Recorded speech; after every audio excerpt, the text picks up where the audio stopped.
God, I'm back. Oh, that was an experience.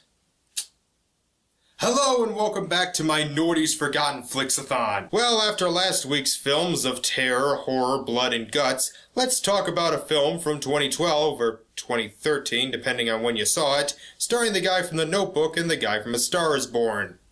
This is The Place Beyond the Pines. Someday my pain will mock you.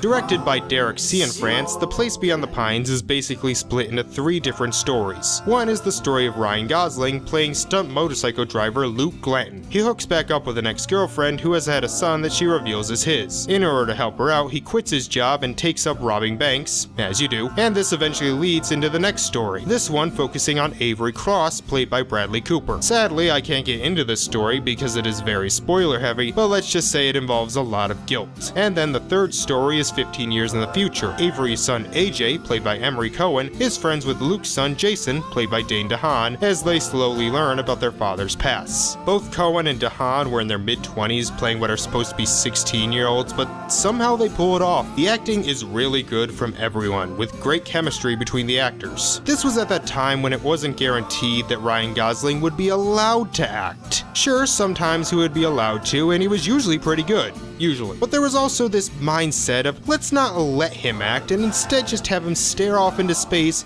and have absolutely zero emotion on his face whatsoever. But thankfully he's good here. Plus the stunt work for these motorcycle scenes is excellent. Although the whole time I'm watching him, I feel really jealous. Oh, I wish I had that body. Bradley Cooper gives one of his best performances. It's certainly his most underrated. And this was Dane DeHaan's second in the trilogy of tormented young person with daddy issues that he did in the early to mid 2010s.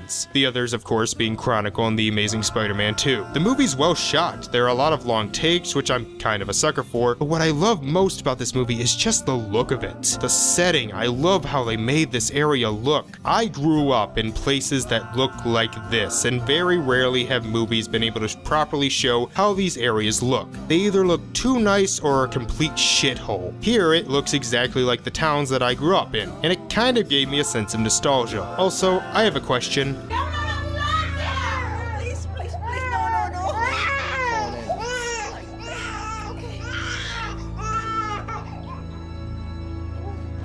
How did they train that baby to stop crying right when they needed him to? That is like some super directing. Even Spielberg couldn't do that. And the movie has a lot of heavy themes, from police corruption to doing bad things but for the right reasons. My favorite scene is when Avery is chasing Luke. It is shot inside the police car, pretty much all in one take, very few cuts, and it is so much more intense than scenes that have tons of cuts and are always moving. It's just like, oh, it is so well done.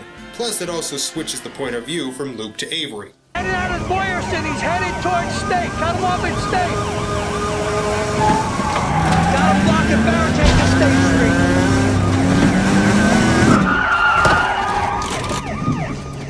Suspect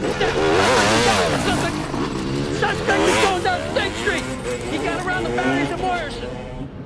Heading south on Boyerson. Heading towards State. Get close to Plymouth. Suspect does have a flat tire. 104, I got a visual on a motorcycle heading south on Elmer. Heading west on Stanford. He is heading north on Plymouth.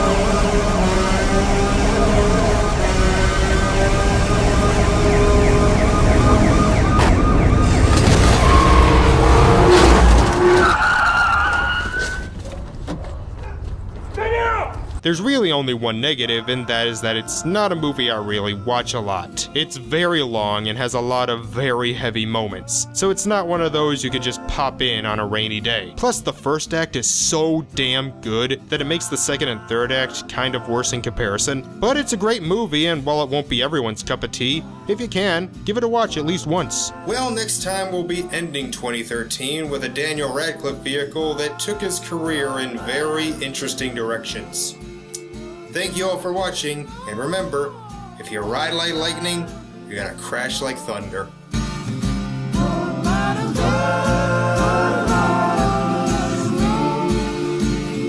Don't